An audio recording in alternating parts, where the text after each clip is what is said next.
सुख न मिलने के पीछे कभी-कभी ऐसे गहरे आध्यात्मिक कारण होते हैं जिनका संबंध हमारे कर्मों और पूर्व जन्मों से होता है। परंतु ईश्वर की कृपा, सच्चे प्रायश्चित, निस्वार्थ सेवा और किसी महान संत के आशीर्वाद से किसी भी श्राप या कर्म बंधन से मुक्ति प्राप्त की जा सकती है। नमस्कार दोस्तों, आज हम एक बहुत ही आध्यात्मिक और सच्ची कहानी लेकर आए हैं जो आपको ये बताएगी कि किस पाप के कारण स्त्री को संतान सुख प्राप्त नहीं होता और इस पाप से निवारण के क्या उपाय हैं। ये सब आपको इस कहानी में जानने को मिलेगा। लेकिन कहानी को अंत तक जरूर सुनिए, तभी आप इस समस्या का सही निवारण कर पाएंगे। तो चलिए शुरू करते हैं आज की ज्ञानवर्धक कहानी। वृंदावन की कुंज गलियों में, जहां प्रेम की बंसी बजती थी और यमुना की लहरों में दिव्यता समाई थी, एक दोपहर राधा रानी उदास बैठी थीं। उनकी आंखों में एक अनकहा प्रश्न था और हृदय में एक पीड़ा जो शब्दों में बयां नहीं की जा सकती थी। भगवान कृष्ण उनके पास आए, मंद मंद मुस्कान के साथ, जैसे वे जानते हों कि राधा रानी के मन में क्या चल रहा है। मेरी प्राणप्रिया राधा, तुम्हारे नयनों में आज कैसी उदासी छाई है? क्या कोई बात तुम्हें विचलित कर रही है? कृष्ण ने मधुर स्वर में पूछा। राधा ने धीरे से सिर उठाया। उनकी आवाज में करुणा थी। हे केशव, मेरा मन एक प्रश्न में उलझा है। मैं देखती हूं कि वृंदावन में अनेक स्त्रियां हैं जो पतिव्रता हैं, धर्मपरायण हैं और सेवा भावी हैं, फिर भी उन्हें संतान का सुख प्राप्त नहीं होता। उनका आंचल सूना रह जाता है। ऐसा क्यों होता है प्रभु? क्या यह किसी पूर्व जन्म के कर्मों का फल है या कोई और गहरा रहस्य इसके पीछे छुपा है? कृष्ण मुस्कुराए। राधे, तुम्हारा प्रश्न अत्यंत गूढ़ है और इसका उत्तर उतना ही जटिल। संतान का सुख केवल शारीरिक क्रिया या भाग्य का खेल नहीं है, बल्कि इसके पीछे कर्मों का एक गहरा जाल, कुछ अदृश्य शक्तियां और कभी-कभी तो किसी महान तपस्वी का श्राप भी छिपा होता है। राधा उत्सुकता से कृष्ण की ओर देखने लगी। श्राप? कैसा श्राप प्रभु? कृपया मुझे विस्तार से बताएं। कृष्ण ने गहरी सांस ली और बोले, ये बात बहुत पुरानी है, सतयुग के अंतिम चरण की। उस समय हिमालय की तलहटी में एक सुंदर राज्य था जिसका नाम था नंदिनीपुर। इस राज्य की पहचान थी इसकी उपजाऊ भूमि, शांत वातावरण और भगवान शिव के प्रति अटूट श्रद्धा रखने वाले लोग। नंदिनीपुर की रानी का नाम था विजया और राजा का नाम था वीरसेन। रानी विजया अत्यंत रूपवती, दयालु और धर्मपरायण थी, लेकिन उन्हें गहरा दुख था। उन्हें संतान सुख प्राप्त नहीं था। उन्होंने अनेक व्रत रखे, देवताओं की आराधना की, वैद्य और ऋषियों से सलाह ली, पर कोई लाभ नहीं हुआ। राजा वीरसेन भी बहुत चिंतित रहते थे। राज्य में उत्तराधिकारी का अभाव एक बड़ी समस्या थी कि वे एक महायज्ञ का आयोजन करेंगे जिसमें अनेक ऋषि मुनियों को आमंत्रित किया जाएगा और संतान प्राप्ति के लिए विशेष प्रार्थना की जाएगी। यज्ञ की तैयारियां जोरों पर थीं। दूर दूर से तपस्वी, साधु और ज्ञानीजन नंदिनीपुर आने लगे। उसी समय उस क्षेत्र में एक महान तपस्वी रहते थे जिनका नाम था महर्षि दुर्गम। वे अपनी कठोर तपस्या और असीम सिद्धियों के लिए जाने जाते थे। महर्षि दुर्गम अत्यंत क्रोधित स्वभाव के थे और उनका श्राप कभी व्यर्थ नहीं जाता था। वे सामान्यतः किसी से मिलते नहीं थे और अपनी कुटिया में ही गहन तपस्या में लीन रहते थे। राजा वीरसेन और रानी विजया ने सोचा कि यदि महर्षि दुर्गम यज्ञ में शामिल हों और अपनी कृपा दृष्टि डालें तो उनकी मनोकामना अवश्य पूरी हो जाएगी। राजा वीरसेन स्वयं महर्षि की कुटिया गए, उनके चरणों में प्रणाम किया और विनम्रतापूर्वक उन्हें यज्ञ में पधारने का निमंत्रण दिया। महर्षि दुर्गम ने कुछ देर तक राजा की ओर देखा, फिर उनकी आंखों में एक अजीब सी चमक आई। वे बोले, राजन, मैं तुम्हारी भक्ति से प्रसन्न हूं। मैं तुम्हारे यज्ञ में अवश्य आऊंगा, परंतु मेरी एक शर्त है। यज्ञ के दौरान किसी भी परिस्थिति में कोई भी प्राणी मेरी तपस्या में विघ्न नहीं डालेगा, न ही मेरी एकाग्रता भंग करेगा। यदि ऐसा हुआ तो मेरे क्रोध की अग्नि सब कुछ भस्म कर देगी। राजा वीरसेन ने महर्षि की शर्त सहर्ष स्वीकार कर ली और उन्हें सम्मानपूर्वक अपने साथ ले आए। यज्ञ शुरू हुआ। महर्षि दुर्गम एक विशेष स्थान पर बैठकर अपनी तपस्या में लीन हो गए, जबकि अन्य ऋषि मुनि यज्ञ की अग्नि प्रज्वलित कर रहे थे और मंत्रोच्चार कर रहे थे। यज्ञ कई दिनों तक चला। पूरा वातावरण पवित्र मंत्रों से गूंज रहा था। रानी विजया भी पूरी श्रद्धा और भक्ति के साथ यज्ञ में उपस्थित थीं।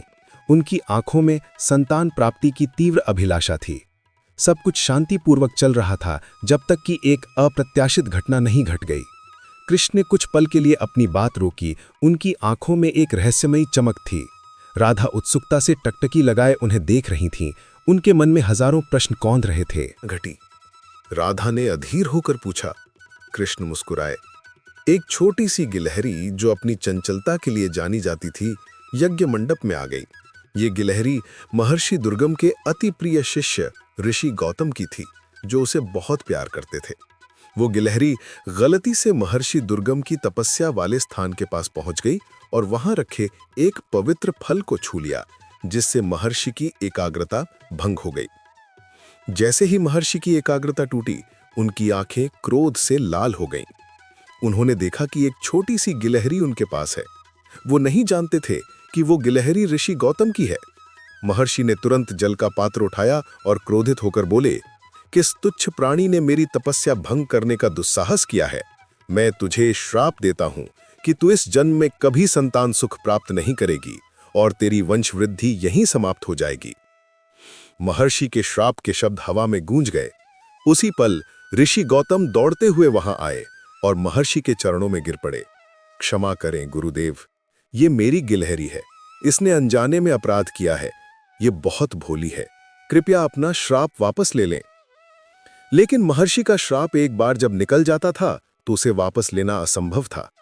उन्होंने गहरी सांस ली और कहा, पुत्र गौतम, मेरे मुख से निकले शब्द वापस नहीं लिए जा सकते, परंतु चूंकि ये तुम्हारी गिलहरी है और इसने अनजाने में ऐसा किया है, मैं इस श्राप में थोड़ी ढील दे सकता हूं। इस गिलहरी को अगले जन्म में एक स्त्री के रूप में जन्म लेना होगा और उसे भी संतान सुख से वंचित रहना पड़ेगा। परंतु यदि वो स्त्री किसी ऐसे महान संत की सेवा करेगी जो स्वयं त्याग और तपस्या का प्रतीक हो, तो उसे इस श्राप से मुक्ति मिल सकती है, परंतु तब तक नहीं जब तक वो अपने पूर्व जन्म के उस कर्म का पूर्ण प्रायश्चित न कर ले जिससे मेरी तपस्या भंग हुई थी। ये कहकर महर्षि शांत हो गए। यज्ञ पूरा हुआ, लेकिन रानी विजया को कोई संतान नहीं हुई और उस गिलहरी ने भी अपना अगला जन्म एक स्त्री के रूप में लिया, जिसने अनेक दुखों का सामना किया और संतान सुख से वंचित रही। ये सिलसिला अनेक जन्मों तक चलता रहा। के भाव थे। तो प्रभु, क्या इसका अर्थ यह है कि कई स्त्रियां जो संतान सुख से वंचित हैं, वे उस गिलहरी के ही वंशज हैं, या यह सिर्फ एक उदाहरण है? कृष्ण ने सिर हिलाया। राधे, यह सिर्फ एक उदाहरण है, लेकिन यह एक गहरा सत्य बताता है। संतान सुख न मिलने के अनेक कारण हो सकते हैं। राधे, यह संसार कर्मों के जाल से बुना हुआ है।